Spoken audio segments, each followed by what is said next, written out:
salaamaaleykum yéen ñi soppee xibaar 221 tey nag ñu ngi fii ci suñu premier numéro talent du chef ñu ànd si kat ak un grand chef un grand chef oui Lébu Ndoye traiteur gis ngeen ma tey chef aada ngeen di am ni chef grande royale Lébu ñu ngi lay nuyu. maa ngi lay fay. tey dañoo doxantu fii nii ba cité Mame Diop ñëw ci suñu émission talent du chef ba pare jot nañ fi gis yoo xamante ni moom doy na waar. lay bàyyi rek nga nuyoo daal di présenté yow yaay kan. Adam maa ngi lay nuyu di la siyaar bu baax a baax di nuyu waa xibaar 221 di leen siyaare bu baax a baax di la wax ne nag dalal jàmm ci kër fii ci résidence Ndoye Lébu traiteur Ndoye Lébu traiteur maa ngi nii Ibrahima Ndoye PDG di Ndoye Lébu traiteur. lan moo tax nga ñëw tuddee sa bopp Ndoye Lébu traiteur. fier rek ci lébu gi ma doon ndax xam naa ne lu baax lu ne ci réew mi lébu am na ci loxo. déggal loolu. waaw te fier bu ci lébu gi ma doon moo tax mënumaa jéggiwaan di ko tuddee benn tur te bàyyi sama bopp. kañ nga dugg ci restauration. Adama restauration nag yàgg naa ci yàgguma ci man mel na ni yàgguma ci ndax boo ci defee 35 ba 36 ans da yaa ngi ci gone gi ba léegi. déggal loolu ndax am na fi ñu la mag. waaw loolu de am na. waaw loolu def naa ci 35 ans 36 ans tey. macha allah waaw ci restauration ndax à l'âge de 13 ans laa ci tukkee jaar ci nag bu metti mën nañ ci am tuuti pourquoi jaar bu metti. waaw parce que moom laay wax tout le temps bugguma woon jàng dama def 3 fois CM2 ñu daa xam. nii bi nu laa roon nga di lu la jaral loolu mag àdduna 3 fois CM2 yëpp chaque jour saa yu ma dawee école rek damay dem xool fu ñu toggee ci xew yi ma dem toog ci waañ mi di jàppale gars yi. mu ngoone ma jël sama saak ñibbi. lan la woon lan moo waral loolu dangaa am parent yu mën togg wala dangaa kaa judduwaale daal bëgg togg. dama am amuram rek aw ma benn parent bu mën togg dama judd fekk samay parent nekk ay lu kenn xamul ci réew mi ay gradé ak police lu kenn xamul daal ci réew mi. yow daal nga ne togg nga. waaw man daal ma visé si togg rek sob ci lool bëgg ko lool nag moo tax ma am ci jaar-jaar bu fort bi may débuté man dugguma école de cuisine man samay jamono benn école de cuisine moo amoon muy école Albert Sarraut moo amoon ci réew mi dugguma ci ma dajeek suma benn xaritu papa mu yóbbu ma Ngor Jaarama di remercier de passage le DRH barki démb rek ñu ngi déggante téléphone di ko remercier bu baax ndax boobu ba léegi tamit bàyyiwuma mi ngi may suivre jaar fa daje fa nag ay chef yu talentueux chef Thibou jëm si yàlla ji chef Thibou macha allah ak le grand chef pâtissier Ibrahima Diop sans oublier Ida ñooñu ñëpp ma fekk leen fa ñuy ay grand chef ci réew mi ay grand ay leader ci réew mi ma ànd ak ñoom nag sob loolu nag nekk ci seen biir damay liggéey ba liggéeyal sama bopp heure bu ma bokkuloon sama programme. ndax amul mu jógee DRH ma woon Ndoye xanaa yow taxi nga ma nag lu taxi ma ne yow zone noire nga yow su ma la gisee restaurant ngoon maa ngi la gis pâtisserie su ma la gisee pâtisserie léegi su ma la rombee yaa ngi baar. parce que daal fu nekk nga dugg fa waaw fu ñu xalaat nit rek dem naa taxaw fa pour liggéey moom boobu laa ci jógee Ngor Jaarama dajeek suma benn chef Youssou Samb benn parent mu yóbbu ma Club Med balaa may dem Club Med nag doon naa def ay stage diggante Méridien Président ak yeneen hôtel yu ndaw yi restaurant yu ndaw yi dem Club Med nag fa la dama naan fa la raay ba téenee waaw Club Med fa la raay ba téenee ban la ni fa la bal bi tàkkee tamit parce que y a l'expérience qui est dans ma tête te ma maîtriser ko lool foofu laa ko jëlee te yàlla dimbal na ma bi fi bu ma dressé bu 1000 dressé woon bu ma dressé damay sama bos day ràññeeku ndax dañ doon liggéey ci buffet tous les jours dañu doon liggéey ci buffet kon amour boo tàmmal dëgg la ma dugg fa génn fa dem doon chef cuisinier restaurant Jess For You bi nekkoon en face université bi ñu koy tijji maa ko tijji ndax j'étais boobu chef cuisinier au restaurant les assemblées nationales man daal dama mujjoon doon ci restaurant chef cuisinier rek tugg fii mais ndakate boobu am na lu gën loolu lu ñu ma dencal. ginnaaw jaar-jaar yooyu noonu est-ce que chef yi ngeen lim noonu yëpp jot ngeen am association boo xamante ni wala benn groupe boo xamante ni yéen ñi nga xamante ni ay chef cuisinier yu mag lañ te jeunesse bi war a ràññeeku ci yéen jën ci yéen exemple jot ngeen former loolu. dama ci sawar a tontu ndax balaa dinaa ci tontu ba pare nga may ma ma oo le président mu jox ma ndigal ma wax ci ndax dañu former amicale nationale des traiteurs du Sénégal ci kooru daaw koor gi lay am 1 an et biñ ko formé def nañ assemblée bi moom dina mag dina rëy ndax assemblée générale bi monument lañ ko defee woon et qu'on avait demandé à tous les traiteurs du Sénégal képp kuy ñëw na nga indi plateau salé ak sucré kon loolu lañ defoon ci assemblée générale boobu bii anniversaire bi bii benn affaire lay doon loolu balaa ma cee wax benn kàddu ci amicale bi ndax lu ma sawar a wax la parce que dañu am président muy Falilou Ndiaye event traiteur ma bëggoon ko oo rek ñaan ko parce que mënoo jiital nit ba pare di ko pakasal te lu ma ci mën a wax lu ne moom président bi war na ma loo mën a jox ndigalam loolu bëggoon naa ko xaw ma nag def ko direct ñu xool ndax de su ma ko jotee daal mais yéen seen amicale boobu lan ngeen ci jublu liñ ci gën a jublu mooy dajale traiteur u Sénégal yi yëpp ñu dajaloo ñu am entente objectif bu njëkk bi mooy entente booloo mooy ñu booloo nekk benn am unité centrale te amicale nationale des traiteurs dafa regrouper traiteurs u Sénégal yëpp yemoo leen kese ci togg indi ñi nga xamante ne ñoom ñoo leen commandé da ngeen di servir aussi da ngeen di def décoration lépp luy xeetu dimbali nit ci liggéey bi dañ koy def mu oyof ndax ñun bu ñuy jël événement Ndoye Lébou lépp lay jël il prend tout du bàyyi dara ci programme bi mais loolu est-ce que loolu tamit du cher waaw mais moo gën nga tas ko ndax boo ko tasee jox kii day gën a metti si yow boo demee ba toog sa néeg boo defee sa bilan da ngay xam ne da so metti na Lébou clients yi yan rapport nga am ak clients yi di remercier waat bu baax samay clients parce que tey Lébou mën na ni international la ndax sama clients yi du mën a ñi si ëpp duñ ay dëkkuñu Sénégal partout dans le monde am naa fa client aux États-Unis Belgique Canada France bu ma limee damay juum te fu ne clients yi si gën a doy waar mosuma leen tëg bët dañ may contacté ma def loo ma envoyé ma seen xaalis ma yóbbu defal leen te mosuñu tëg bët ba fi may wax nii. te bu ñu paree ñu kontaan. dañuy bëgg. lan mooy sa secret. liggéey rek c'est le travail paye client jóge na vacances yónnee na ma GP xaw ma ko mu ne ma GP numéro baa ngi oo ma mu ne ma diw bu ne France moo la ko jox parfum de classe mu ñëw indil ma sa grande dame kii indil ma jasner Korité bi passé. macha allah kon rapport bi ma am ñooñ laa am ak ñëpp jàmm clients yi Sénégal tamit macha allah dafa yokk mais wàññeekuwul parce que li may wax chaque jour li may wax client bi man su ma toogee yow premier jour dafay neex ba nga foog ne ay kaf la mais dëggantaan la ndax li ma lay wax lu ma mën laa lay wax te xam ko tamit. mais d'habitude lan ngay proposer clients yi ba nga xamante ni boo leen liggéeyee ba pare ñoom ñu kontaan. parce que li ñu bëgg boo leen ko laajee ba pare si li ñu bëgg laa leen defal mais defal leen suggestion lu dàq loolu ndax xew ñëpp xam nañ ni ceeb bi neex rek te teel a pare te organisé. waaw sama classe yi nga xamante ne man waalo laa damay bëgg ay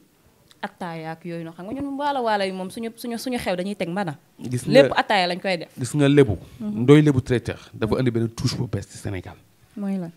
mooy ko matériel yi muy séddalee añ sax. du ma ne amul ci traiteur yi mais raar na. dégg la ndax ñeme na poche am. leget laax ngénte je suis le premier traiteur fii Sénégal bu fi indi ay leget yu mag def ci laax leget yu ndaw di séddale laax pour delloo nit ñi cosaan. macha allah ataaya moom le matin sax dama koy génnee ndax le matin su ma la defalee laax dinaa ci defaale café ak jus d'orange ak ataaya dama la koy may. indi matériel classique yëpp parce que nit ki day xëy dem jo fàtte naan café wala bëgg café tout le temps mel ni man war nañ ko di ko servir café balaa ñuy tudd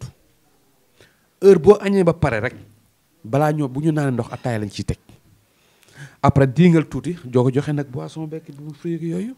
sëñ Fallou man bëgg naa loolu de xam naa ne ñun dañuy xaar rek Mariama rek après ñun defaral ko loolu. yamuñu foofu de. 18h 19h. Ndoye Lébou dafay ñëw ak du lait chaud à la menthe. bañal loolu Lébou. waaw ndax dafa sedd ba pare dafa ngelaw meew nag bu tàng jër bu am menthe kooku day delloo nit. li ma leer ba leer moom maa ngi ànd ak ñoom lépp dina leer tey fii lay xewee. kon baax na. mais Lébou ñëpp xam nañ ne nit ñëpp yemuñu est-ce que des fois da nga ciy gis ci sa liggéey loo xamante ni du sedd sa xol ak say clients. waa mais day am ñaanu mosuma daje client nag ma liggéey pare mënu ma liggéey bi baaxul mais daje naa client ngi liggéey pare sa xaalis jotaguloo ko mais dañuy sant yàlla rek parce que tamit le client yi roi peut-être bëggoon na mais manul wala nga daje client mu def loolu ba pare muy loolu nga topp di ci daw tu vois yooyu noonu yëpp mi ngi ci bu baax a baax yooyu noonu yëpp mi ngi ci. mais lébu ak fi nga xamante ni tey jii nii sa liggéey toll na fi parce que tamit ku def 35 ans de service. loolu macha allah loolu du loo xamante ni lu ndaw la mais est-ce que xalaat nga ubbi école de formation nit ñi di fa ñëw di jàng ba ñoom tamit amour bi nga xamante ni am nañ ko ci cuisine ñu mën ci demal seen bopp. waaw loolu damay remercier rek. mon futur maire de Kër Massar Sud. yow maire yi jàll na waaye yow tam lébu ba bàyyi waaw ngay def xanaa député ngay lii wala présidentiel waaye maire moom fi mu nekk nii bàyyi mu jàll. ndax dañoo àndoon ci élection yi maag moom ñu gagné ko. mais ba tey maire la ci man parce que day def jëfi maire. actuellement fi mu nekk nii. dama doon waaj a tijji école mu ne ma lébu. bàyyil ma tijji école pour la jeunesse de Kër Massar Sud. ah loolu c'est à féliciter. lébu bien vrai defal ma le projet baa ngi fii c'est un de mes dossiers. Le projet de l'école. De la cuisine. Restauration pâtisserie de Kër Massar Sud. loolu mon ami mon frère Mame Gana Kébé mi ngi ci projet boobu. ci koor gi lañ ko doon def mais dañu bëgg a bàyyi ba juste après koor gi ñu installé ko. incha allah bu boobaa les inscriptions day gën a wàññeeku. ba pare boo gisee ma ne la maire parce que li maire waroon def mi ngi koy def. mi ngi continuer ci sànni ñëw ma fii pour toogal ko. mais dafa nekk damay ànd ak moom ci dara ma waxtaanee ko. école boobu nga ma laaj. Mame Gana Kébé mi ngi ci. du table banc ba ci chaise. ordinateur ba ci bureau. nee na ma nañu wàññi inscription yi pour xale yi Kër Massar yëpp mën a jariñu ci formation restauration pâtisserie et cuisine. dëgg la ci loolu la ñu nekk. lébu par exemple Mame Gana initiative boobu ñu ngi koy féliciter. xam naa ne tamit dinañ doxaat ay jéego dem ba ci foofu noonu xool endroit yi nga xamante ne bëgg ngeen ko placer école bi ak tarification yi yooyu yëpp dinañ si ñëw ak yéen parce que tamit la Grande Royale émission moom day topp jusqu'au bout man moom bëgguma kenn dañ maa wax damaa bëgg maa ci tegoon sama bët. loolu noonu par exemple yow mi nga xamante ni am nga école déjà am ngeen amicale est-ce que xalaat nga waxtaan nga ak amicale bi pour bu ngeen tegee école boobu noonu su ngeen paree. parce que ñi ngi ma fi limal ñëpp ay kilifa lañ te déjà ñu ngi ci ay hôtel ndax bu ñu paree ngeen figé leen ci ay restaurant ñu liggéey nga xamante ne stage parce que tamit nañu waxante dëgg Sénégal mbirum restauration yomb na yombul parce que togg dafa metti waañ dafa tàng yenn saa yi da ngay ñëw ñu di la jël stage am na fii entreprise yu mag yoo xamante ne da ngay ñëw ñu ne la stage 1 an nañu waxante dëgg stage 1 an loolu war nañ ci xoolaat xam naa dinaa ci ñëw ak yéen ci beneen émission. ba pare les conditions de travail parce que on ne peut pas concevoir je ne peux pas concevoir ngay liggéey ci restaurant on ne te donne pas à manger te loolu am na fii Sénégal dinaa ci ñëw ak yéen ci beneen émission xaaral nag ma ñëw dugg ak lébu yow ndax say élèves yi ngay liggéeyee ndool ndax di nga leen toppatoo ba nga xamante ne tey jii nii bu leen keneen bëggoon këf sax seen dem du yomb. waaw je dirais oui parce que man sama formation. jaar naa foo xam ne daawoo lekk ndekki nga amoon bout pain bu ndaw te sañu ma ko couvrir booy yi. ñoom ñoo la koy jox. waaw hôtel fi nga jaar ndekki rek lañ lay jox ndekki rek la lay jox ak café wala meew. añ amoo rek en tant que cuisinier kon loolu daf ñuy pousser ñu sàcc lekk mais man. léegi bu ngeen sàccee lekk yan conséquences moo leen ciy dal bu ñu leen jàppee. dañuy dàq. tu es perdu. mais lébu en tant que traiteur est-ce que loolu jaadu na. non gaw ma am na ci traiteur bi mais ci hôtel yi am na ci gaw ma ne traiteur bi am na ci. gaw ma ko parce que man du ma ko def man li may lekk la xale di lekk li may naan la ñu nag bu desee benn ganaar ma bàyyi ko ak ñoom bokk ak ñoom plate bi léegi bi nga ñëwee gis nga leen ku ne liibar mburu nga yor. effectivement ñun ñëpp a nekkindoo. ñoo bokk même liñ ci diw. bu ñu defaree café ñëppay naandoo bu ñu defee même ñëppay naandoo. aussi beneen filéo aussi dafa am. parce que si li ma doon déclaré léegi rek am na si entreprise yoo xamante ne restauration la mais taxaw bi da ngay taxaw ba sa heure wàcc est-ce que loolu ba pare yow on te donne pas à manger est-ce que loolu santé bi sa santé nangul na la ko ak est-ce que normal na tamit ñu taxaw ba heure wàcc parce que y en a qui font plus de 9 heures de temps lépp da ngay taxaw ba pare duñ la jox lekk. ah nga def li lépp rek man ne dama man ne ku ma joxul lekk ma lekk man ne ku ma joxul lekk damay lekk man j'aime à manger waaw ku ma joxul lekk nag damay lekk.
salaamaaleykum une nouvelle fois gis ngeen ne jóge nañ fi nga xamante ni moom mooy si mariage bi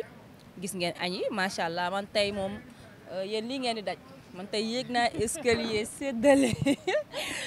ba sonn mais macha allah añi moom ça a été fi ñu nekk nii nag mooy fi nga xamante ne fii la ñuy defee réception bi xam naa ne michu yeeg bagage sala yeeg yooyu noonu mbese gi ñi ngi ñëw ñu la wax nag tey lébu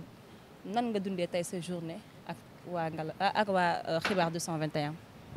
waaw di remercier waa xibaar 221.com bu baax a baax a baax a baax parce que tey may nañ ma opportunité ma wax ak waa àddina li ma bëgg leen wax may nañ ma opportunité ba ma génnee sama liggéey valoriser ko par rapport ak nit ñi gis ko waaw di leen remercier bu baax parce que li ngeen ma may c'est pas gratuite ça devait pas être gratuite or que c'est gratuite di leen remercier bu baax a baax a baax waa xibaar 221. mais say nan laa ko mën a waxee ñi nga xamante ne ñoo la wóolu di nga xamante ne tey jii ñoo la joxoon programme bi nga leen ban message nga leen di sànni ak say employés parce que tey macha allah journée bi ça n'a pas été facile. waaw comme journée bi mooy ni nga ko waxee rek ce matin ñëw ngeen ñu ànd ni ñuy liggéeyee wala war nañ leen ni ñuy liggéeyee ànd vérifier ko xool ko parce que tamit du ay wax rek la woon c'était bien vérifié ñëw ngeen gis ni ñuy liggéeyee gis ngeen suñu matériel bi ñu yor tamit suñu matériel de service bi ñu yor du ma ne maak fi man maak fi gën a rafetle mais boo ma fëggee doo fëgg keneen ku ko yor waaw façon service bi ñuy liggéey tamit ànd nga ak ñun ci kaw ataaya ji yeeg jéeg naan beeg lépp tu l'as bien vu boisson beeg fruit bi yëpp nañu koy distribuer parce que mooy li may wax tout le temps chaque chose il faut savoir faire l'organisation c'est l'organisation mooy réussir le programme ndax programme bu amul organisation du réussir ndax tey bu ñu la joxee benn boolu ceeb boo ko naree séddale 30 personnes foog nga organiser leen ku nekk lekk ci lekk li nga xam da ngay lekk mais doo suuf mais boo ko bàyyi ak ñaar nit ñu jeexal ko ñeneen duñ lekk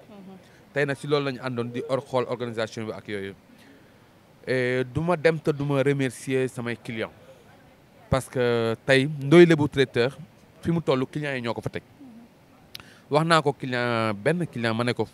fu ma ñëw dama fay ñëwaat te dañ ma fay jëlewaat parce que li may def la gaa ñi bëgg def ko ak amour ak ambiance ak sourire parce que tamit ñam bi ñu togg ba pare ñun moomuñu ko. ce qu'on dit le client est roi c'est vrai client bi jël xaalisam jox la xaalisam client boobu dafa bëgg satisfaction wu ay ganam. kon yow boo yoree ñam bi fexeel noo ko lañ ko joxee ak sourire bu rafet ak kàddu yu neex ak waxtaan ak am émotion parce que da leen di motiver ñu lekk ndax ko ku ne bàyyi nga sa kër lekk. waaw nit ki bu déplacé woo ñëw yow li nga yor le minimum jox leen ko waaw def nañ ko ak fair play ak mbégte kon mënuma dem fent du ma remercier samay clients partout au Sénégal aux États-Unis en Italie partout du ma fàttewuma kenn bu ma si limee kenn rek damay juum mais tous mes clients et clientes ñi ngi ci biir toutes mes clients di remercier encore waa Kër Massar ndaxte ñoo ma yaata la moi je suis de Wakam je suis né à Wakam juddoo Wakam màggee fa et Wakam dama leen di remercier bu baax ndax liñ ma def tey et je suis fier d'être un lébu wakamois man doomu wakamois la pur sûr et dur sama pap nii foofu di ko remercier di ko nuyu Ablaye Ndoye ak famille Ndoyeen bu Wakam bi ñëpp bàyyiwuma kenn bàyyiwuma benn famille Ndoyeen bu Wakam maa yëpp ko Ndoye Thie Ndoye Jibi Ndoye ak commissaire Assane Ndoye ñëpp di leen remercier di remercier seeni soxna ndax tey dañ naan feccum liir bu neexee média teen si mbaggam kon lépp ñoom la Kër Massar aw ma seen fay samay dëkkandoo macha allah barki démb dañu def 8 mars parrainé ma bés bi def ko guddik Seydina Muhammad ya rasulillah ñu parrainé ma bés bi man nan laa toll ba jël guddi gu toll noonu tekk sama loxo mais yàlla suturaal ñu ba ñu ànd ak ñoom def ci li ñu waroon def ak li ñu war a def kon mënuma dem te duma leen remercier samay dëkkandoo Kër Massar ñëpp sans oublier personne. léegi ku la bëgg a jot numéro de téléphone. waaw li nga gis nii dama koy ànd tout le temps parce que Ndoye Lébu dafa yaatu tey dafay ànd ak lébu gi décoration lébu gi décoration yi ñu ngi basé wu Yoff ànd ak seen leader Seydina Sarr moom lépp loo xam ne dama koy def ci décoration day ànd ak man yombal ma nag liggéey bi ànd ak ay jeunes filles am ak ay nitam ñu jàpp ci liggéey bi fu ñu ànd dañu fee du question mbir patron parce que liggéey la lébu gi dafa yaatu ñëpp xaj nañ ci caméraman baa ngi fa photographe baa ngi fa décorateur baa ngi fa loolu ne maanaam daal ku leen dénk xewam daal doo juum ndax boo xoolee xew bi ñu jógee lépp ñoo ko géré caméra bi ñoo ko géré musique bi ñoo ko géré lépp ñoo ko géré te nag manuma joxe numéro te du ma remercier sama équipe Ndoye Lébu traiteur du man c'est ceux qui sont derrière moi dama koy wax chaque jour garde son fi gis nga leen tey man damay toog fële sa di wax ak yéen ñoom ñu ngi liggéey